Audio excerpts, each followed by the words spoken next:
Good morning, नमस्ते, अस्सलाम वालेकुम दोस्तों। हाजिर में आज आपके सामने लेक्चर नंबर 3 लेके, जिसमें आज हमें देखना है कि यार VMware के अंदर vSphere क्या होता है। क्योंकि देखिए, अगर मैं इस ट्रेनिंग की बात करूं तो ट्रेनिंग का नाम भी VMware vSphere 6.7 है। देखिए, ये सबसे इंपॉर्टेंट है। अगर मैं विंडो की बात करूं, अगर मैं आपको एक एग्जांपल दूं कि विंडो हम जब चलाते हैं तो उसमें सबसे इंपॉर्टेंट हमारे लिए क्या होता है, MS ऑफिस। MS ऑफिस से मुराद क्या है कि विंडो के अंदर जो सारे टूल्स हैं वो हमने एक जगह कलेक्ट कर दिए हैं, जिसे हम माइक्रोसॉफ्ट ऑफिस के नाम से जानते हैं। हालांकि उसके अलावा और भी बहुत सारी चीजें हैं, बट जो सबसे इंपॉर्टेंट होता है ना विंडो में इंस्टॉल करने के बाद, वो MS ऑफिस ही होता है। उसके बिना कभी कोई बंदा विंडो नहीं चलाता। इसी तरीके से जो हमारा VMware है, इसमें जो सबसे इंपॉर्टेंट चीज होती है वो होती है vSphere।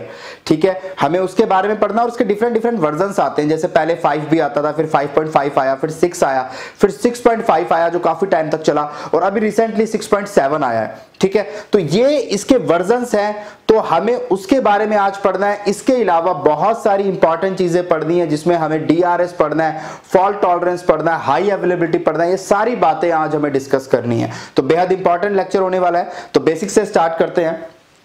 VMware is the market leader in server virtualization. It has 80% of the market share. तो सर्वर वर्चुअलाइजेशन के अंदर सबसे ज्यादा अगर कोई पॉपुलर है तो वो VMware पॉपुलर है। मार्केट में इसका लगभग 80% मार्केट शेयर है इन कंपैरिजन टू माइक्रोसॉफ्ट और सिट्रिक्स। ठीक है, it is the better than Xen server. Xen server Citrix का प्रोडक्ट है, एंड Hyper-V ये माइक्रोसॉफ्ट का प्रोडक्ट है, due to stability and flexible usage. देखिए, माइक्रोसॉफ्ट के साथ मसला क्या है कि ये विंडो के साथ तो बड़ा कंपैटिबल है, बट लिनक्स विनक्स जैसे चीजों के साथ उतना कंपैटिबल नहीं है।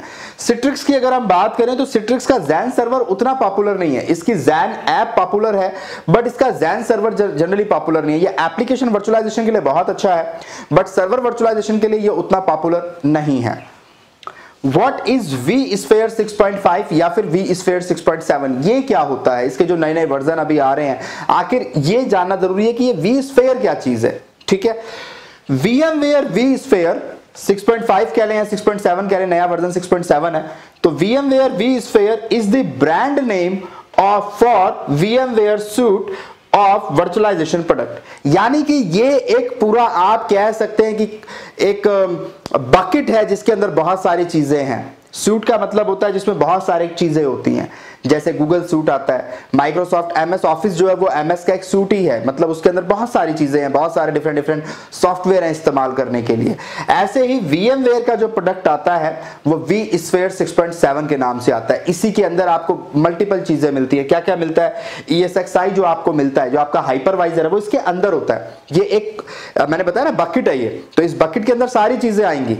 इसके अंदर हाइपरवाइजर भी आएगा, इसके अंदर क्लाइंट भी आएंगे, वेब क्लाइंट भी आएंगे, सारी चीजें आएंगी जो आपको अपनी ऑर्गेनाइजेशन के लिए चाहिए वो इसके अंदर आएंगी, डब्बे के अंदर आएंगी।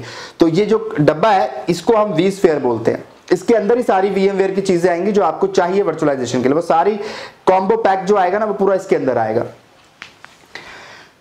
Previously VMware suite that is vSphere was called VMware infrastructure। ठीक है, तो पहले इसका नाम क्या था? VMware इंफ्रास्ट्रक्चर नाम था, लेकिन अब इसका नाम क्या कर दिया? vSphere इन्होंने कर दिया।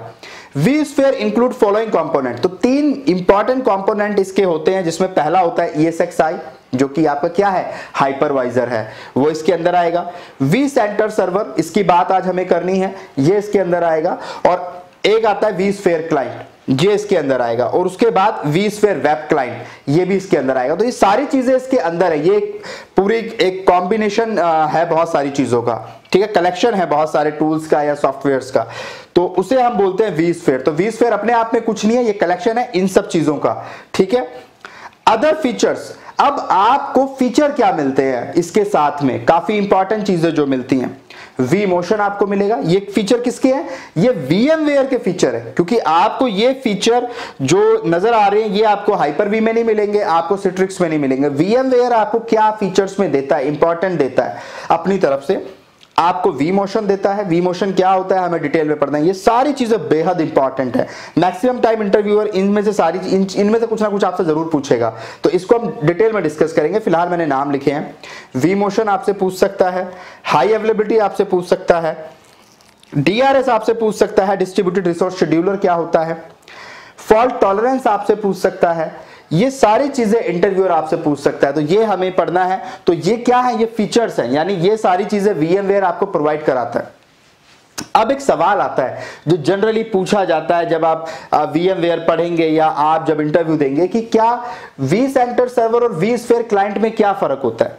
ठीक है, अभी तक जो बात कर रहे थे, अभी हम किसकी बात कर रहे थे, vSphere की बात कर रहे थे, vSphere सूट की बात कर रहे थे 6.7 अगर मैं यहां पे लिख दूं। ठीक है, तो ये तो एक पूरा कलेक्शन था इन सारी चीजों का।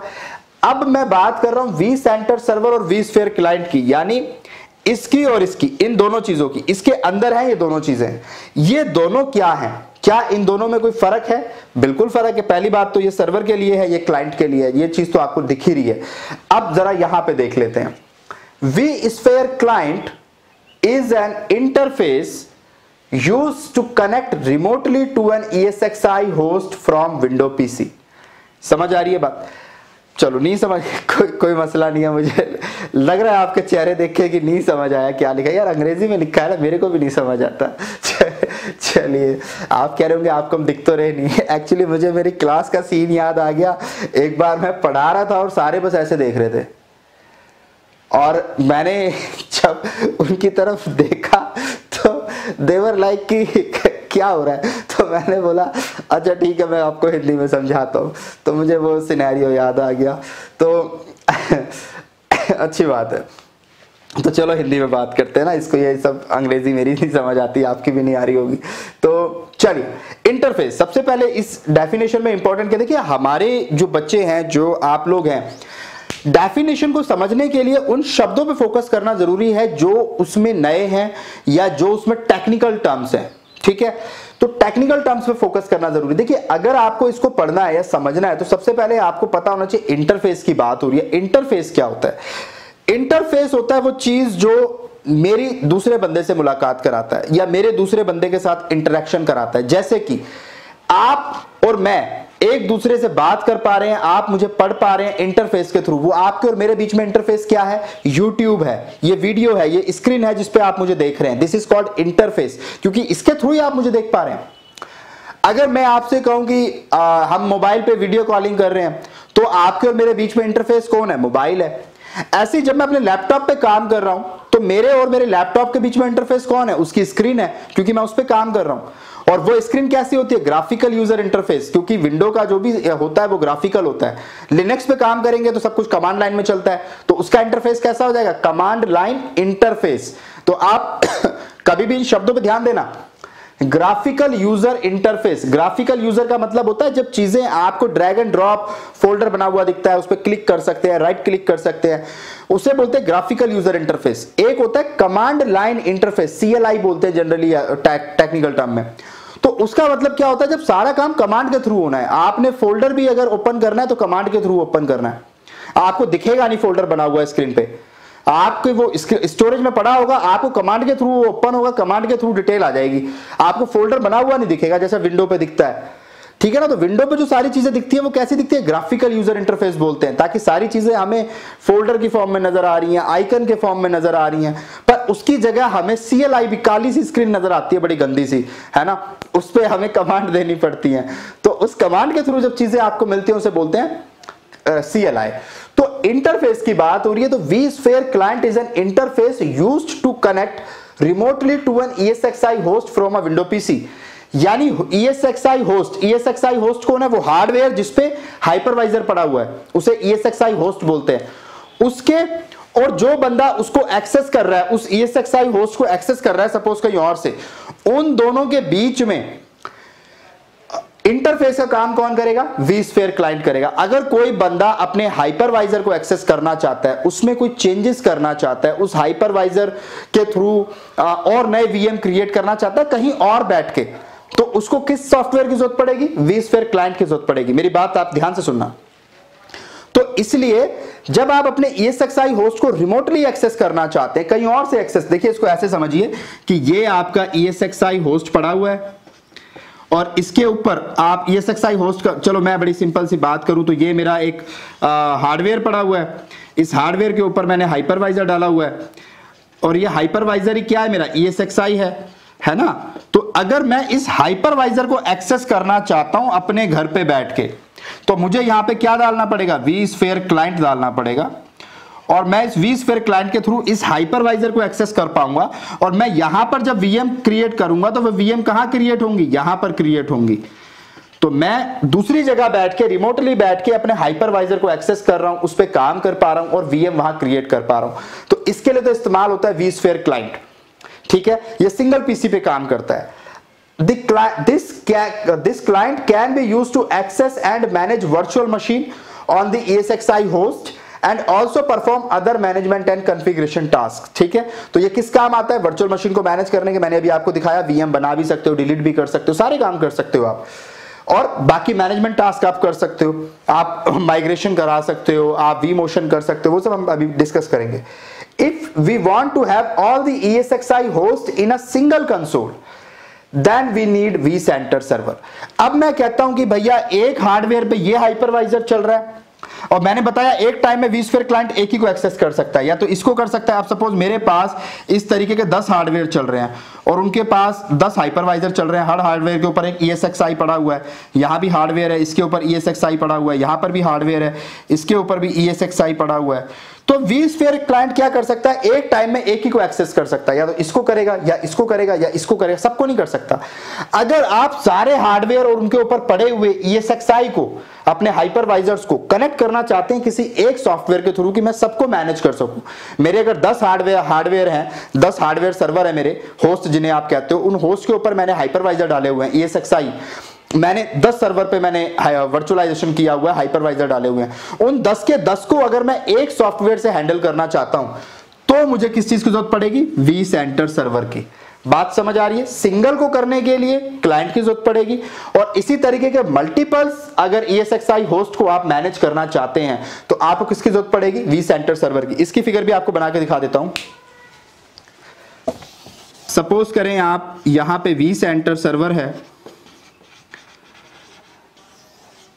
ये ESXi से कनेक्टेड है, ESXi मतलब हाइपरवाइजर जो मेरे हार्डवेयर के ऊपर पड़ा है, और वो किससे कनेक्टेड है, ESXi पे क्या बने हुए हैं आपके, बताइए, आप ही बताइए। वेरी गुड, वर्चुअल मशीन बने हुए हैं।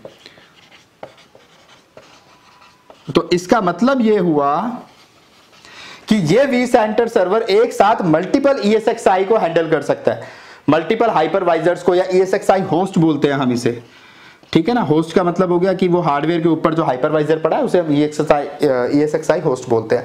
तो मल्टीपल हाइपरवाइजर्स को मैनेज कर सकता है। अब इसका फायदा क्या होगा, इसका फायदा ये होगा अगर मैं इस VM को यहां से इस वाले होस्ट पे लाना चाहता हूं, क्योंकि दोनों अलग हार्डवेयर पे चल रहे हैं, ये एक अलग हार्डवेयर पे चल रहा है, ये एक अलग हार्डवेयर पे चल रहा है। अगर मैं इस वाले वर्चुअल मशीन को यहां से मूव करके यहां लाना चाहता हूं तो वो पॉसिबल है vCenter सर्वर से, वो इससे पॉसिबल नहीं है, वो इससे पहले वाला जो था मेरा vSphere क्लाइंट से, क्योंकि वो तो एक ही पे काम करता है। पर vCenter सर्वर के थ्रू मैं मल्टीपल ESXi के बीच में काम कर सकता हूं, यानी यहां की VM इस वाले होस्ट पे ला सकता हूं, यहां की VM इस वाले होस्ट पे लेके जा सकता हूं। तो इन दोनों के दरमियान क्या पॉसिबल है, vMotion पॉसिबल है, फॉल्ट टॉलरेंस पॉसिबल है, DRS पॉसिबल है। अब ये क्या होता है वो अभी हम डिस्कस करेंगे, बट इन दोनों के बीच में ये चीजें पॉसिबल है। तो ये बुनियादी बातें आपको पता होनी चाहिए। अगर आपको कोई कंफ्यूजन है मेरी बातों में तो आपको कुछ नहीं करना है, जस्ट इस वीडियो को पूरा देखने के बाद एक बार दोबारा देखेगा, मेरे कहने से, मुझ पर यकीन करिए, एक बार दोबारा देखेगा आपके डाउट क्लियर हो जाएंगे, कुछ बचेगा नहीं, ठीक है। तो अब चलिए आगे की बात कर लेते हैं। vCenter server is similar to vSphere client but it comes with rich feature and more powers। तो ये बात अभी हम कर चुके हैं कि अगर vSphere client है उसके थ्रू आप एक ESXi होस्ट को एक्सेस कर सकते हो, लेकिन अगर आप एक ESXi होस्ट से ज्यादा ESXi होस्ट को एक साथ एक्सेस करना चाहते हो तो आप vCenter सर्वर के थ्रू आप कर सकते हो। तो ऑब्वियसली इसके पास ज्यादा पावर्स है, ज्यादा फीचर्स है। It is this centralised management tool, ये आपको याद रखना है, ये एक सेंट्रलाइज्ड मैनेजमेंट टूल है, क्योंकि ये एक साथ कई सारे ESXi होस्ट को मैनेज कर सकता है। Multiple ESXi host and VM can be manage from single console. Single console मतलब सिंगल vCenter सर्वर के थ्रू हम मल्टीपल ESXi होस्ट को और VM को मैनेज कर सकते हैं। Whereas using vSphere client, we were accessing only a single host। इसके थ्रू सिंगल ESXi होस्ट को कर पाएंगे, मल्टीपल को करना है तो vCenter सर्वर के थ्रू करना है। ये बात समझ आ रही है आपको। For using feature like DRS, ये बड़े इंपॉर्टेंट फीचर होते हैं VMware के अंदर। तो DRS, HA, V मोशन या फॉल्ट टॉलरेंस अगर आप इस्तेमाल करना चाहते हैं तो वो आपको vCenter सर्वर के थ्रू ही आप इस्तेमाल कर सकते हैं, आप क्लाइंट के थ्रू नहीं कर सकते। ये vCenter सर्वर के फीचर्स हैं। vCenter 6.7 की अगर हम बात करें, 6.5, 6.7 दोनों में दो इंटरफेसेस आपको मिलेंगे। एक फ्लैश बेस्ड मिलेगा, ये थोड़ा सा स्लो होता है, एक HTML5 बेस्ड मिलेगा।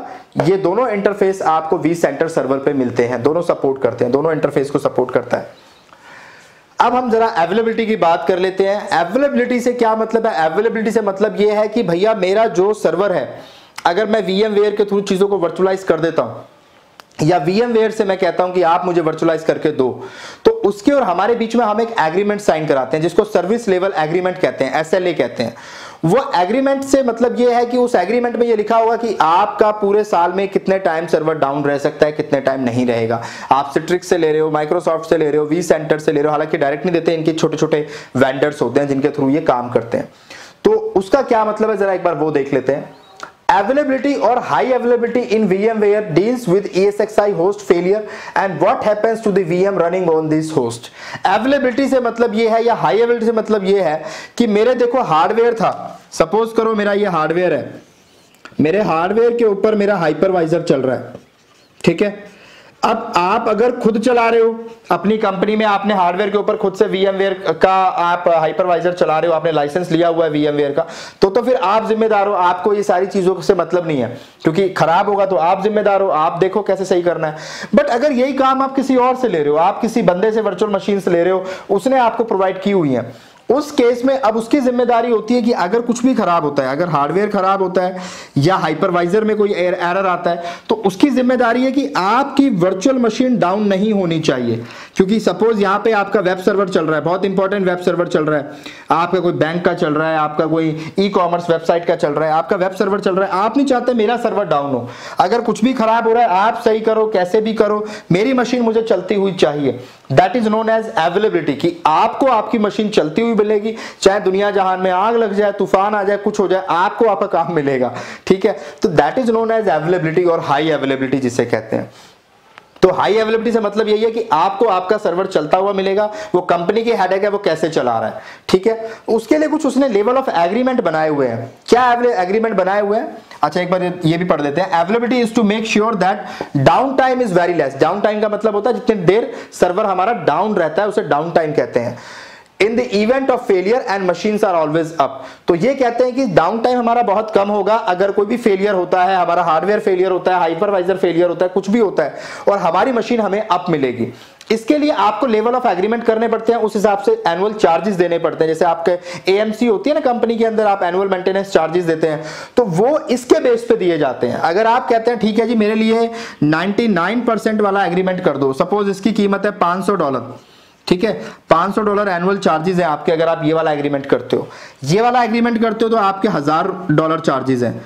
आप ये वाला एग्रीमेंट करते हो तो $2000 चार्जेस है, और ये वाला करते हो तो $3000 चार्जेस है। तो आपके अलग अलग चार्जेस हैं। अब आप कहते हो ठीक है यार कोई बात नहीं, इनके एग्रीमेंट में इन्होंने आपको बता दिया होगा, एग्रीमेंट में लिखा हुआ होगा कि 99% वाला अगर आप हमारा प्लान लेते हो तो साल में 87 आवर्स तक, 87 आवर्स तक अगर आपका सर्वर डाउन रहता है, टोटल पूरे साल में जोड़ के जितना भी डाउन हुआ, 1 घंटा आज हुआ, 2 घंटे कल हुआ, 3 घंटे परसों हुआ, तो पूरे साल में जितना भी डाउन टाइम है आपका, जितने टाइम सर्वर डाउन रहा उसको जोड़ा जाएगा। वो सॉफ्टवेयर अपने आप कैलकुलेट करता है, आपको करने की जरूरत नहीं है। और वो डाउन टाइम अगर 87 से कम आता है तो कंपनी आपको कुछ नहीं देगी। अगर 87 आवर से ज्यादा आता है तो कंपनी आवरली बेसिस पे आपको उसका कंपनसेशन देगी। वो भी उनके एग्रीमेंट में लिखा हुआ होगा कि वो कितना देगी, ठीक है। तो वो ये वादा आपसे करते हैं कि 87 आवर से ज्यादा डाउन टाइम नहीं होगा अगर ये प्लान लेते हो। आप कहते हो नहीं ये तो बहुत ज्यादा, 87 में तो मैं बर्बाद हो जाऊंगा अगर इतने देर मेरा सर्वर डाउन रहा। आप कहते हो इससे बढ़िया प्लान दिखाओ, तो कहते हैं सर हमारे पास ये वाला प्लान है 99.9% डाउन टाइम वाला, अवेलेबिलिटी वाला।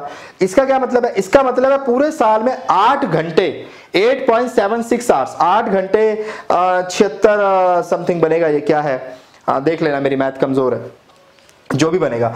तो 8 साढ़े 8 घंटे जो है आपका पूरे साल में डाउन रहेगा, ठीक है। इससे ज्यादा डाउन नहीं रहेगा। पूरे साल का जोड़ोगे तो 8.5 घंटे आएगा। आप कहते हो हाँ ये ठीक है, क्या चार्जेस है? वो कहते हैं $1000। अब कोई बंदा बैंक का बंदा है, वो कहता है नहीं मेरा तो 8 घंटे में भी मेरा नुकसान हो सकता है, पेमेंट इधर उधर होती है, वो गड़बड़ हो जाएगी, तो वो कहता है मुझे और बढ़िया प्लान दिखाओ। तो वो कहता है सर आप ये वाला ले लो 99.99% वाला। इसमें क्या है, इसमें सर पूरे टाइम में आपका 52 मिनट, ये 8 घंटे था, अब ये 1 घंटे से भी कम आ गया पूरे साल में। रात दिन पूरे साल में जितने भी घंटे होते हैं उनमें 1 घंटे से भी कम, यानी 52 मिनट आपका सर्वर डाउन रहेगा पूरे साल में। आप कहते हो ये भी ज्यादा है, तो वो कहता है ये हमारा प्रीमियम प्लान है, इससे ऊपर हमारे पास कोई प्लान नहीं है, $3000 इसका चार्ज है। हम आपको 5 मिनट की गारंटी देते हैं, पूरे साल में 5 मिनट मैक्सिमम आपका सर्वर डाउन हो सकता है। अगर 5 मिनट तक हुआ तो हम आपको कुछ नहीं देंगे, अगर उससे ज्यादा होता है तो हमारा कंपनसेशन आपको मिलेगा, जो भी हमारे एग्रीमेंट में लिखा होगा। तो इस तरीके के लेवल ऑफ एग्रीमेंट आप कर सकते हैं कंपनीज के साथ। बहुत सारी कंपनीज हैं जो आपको रिसोर्सेज प्रोवाइड कराती हैं, वो एग्रीमेंट आपको साथ में देती हैं। आज की डेट में आप कहीं से भी अगर वर्चुअल मशीन लेते हैं, अगर आप अपनी कंपनी का काम किसी और से करवा रहे हैं, वर्चुअल मशीन सर्वर कहीं और चल रहे हैं, तो इस तरह का एग्रीमेंट आपको वहां मिलेगा जिसमें ये सारी चीजें मेंशन होंगी। लेकिन अगर आप खुद से वर्चुअलाइज कर रहे हैं अपनी कंपनी के अंदर, तो फिर ये सारा कुछ नहीं होगा। ये सारा तो तब है जब आप किसी थर्ड पार्टी के थ्रू काम करवा रहे हो। अदरवाइज अगर आप खुद कर रहे हो तो फिर आपकी जिम्मेदारी है, आपका सर्वर डाउन है तो आप उसे ठीक करो, आपको दूसरे हार्डवेयर पे माइग्रेट करना है, क्या करना है, सारी बातें हैं, ठीक है। उसके बाद नेक्स्ट टॉपिक है मशीन माइग्रेशन, ठीक है। ये बड़ा इंपॉर्टेंट टॉपिक है, लेकिन आई थिंक लेक्चर थोड़ा लंबा हो जाएगा, तो अब मैं इसको और नहीं करता, छोटे छोटे लेक्चर्स ही बनाते हैं इसमें, ताकि आपको बात समझ आ जाए। तो इस लेक्चर को नहीं भी अगर थोड़ा बहुत कंफ्यूजन कहीं है तो इस वीडियो को दोबारा देखिएगा। मशीन माइग्रेशन से मैं अगले लेक्चर में स्टार्ट करता हूं, ठीक है। आई होप लेक्चर आपको पसंद आ रहा होगा, लेकिन यार शेयर करने में आप थोड़ी सी कंजूसी कर रहे हैं, मुझे कमेंट्स भी नहीं आ रहे हैं, व्यूज भी नहीं आ रहे हैं सीरीज के ऊपर। अगर हमें ज्यादा व्यूज नहीं आते हैं तो जनरली फिर हम सीरीज को स्टॉप कर देते हैं। तो अगर आप चाहते हैं कि ये सीरीज ज्यादा से ज्यादा लोग देखें तो प्लीज आप कमेंट बॉक्स में जरूर बताएं कि आप शेयर कर रहे हैं, कहां शेयर कर रहे हैं, और अपने दोस्तों को भी कहें कि वो भी कमेंट करें और बताएं कि हां उन्होंने आपके थ्रू इस वीडियो को देखा है और वो भी पसंद कर रहे हैं। थोड़ी सी हेल्प करें, वीडियो को ज्यादा से ज्यादा लोगों तक पहुंचाएं ताकि हमें मोटिवेशन मिले इस सीरीज को कंटिन्यू रखने में। ख्याल रखिए अपना और दुआओं में याद रखिए।